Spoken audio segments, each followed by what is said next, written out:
Demek bir şeyde gelirim ki, bayaqlar dedim ki, say özü-özündən yaranır da, say yəni düzəltmə saylar sayın özündən yaranır. Amma 3-4 söz istisnadır ki, başqa nitq hissəsinin üstünə ıncı şəkildə artırmaqla say yaranır. O hansı sözlərdir? Əvvəl, axır, filan, son. Bunların üzərinə ıncı şəkildə artırıb mən say yarada bilərəm. Əslində sayın özü də say olur, yəni ıncı şəkildə sayın üzərinə artırılır. Amma baxın, əvvəl zərfdir.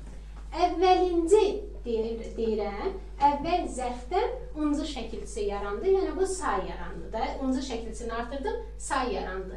Axır, qoşum axırıncı.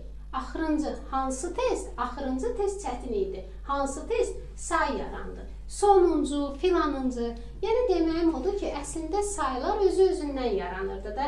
Məsələn, bir dənə misal deyək, tutaq ki, 5-ci. Baxın, özü-özündən yaranır da say. Amma əvvəl, axır, filan, son sözlərinə ıncı şəkildə artırıb yenə say yaratmaq olar. Yəni desək ki, yalnız özündən yaranır, axı istisnamız var, deməli 4 dərəsi sayı yox, başqa nitq hissəsindən say yaranır. Belə.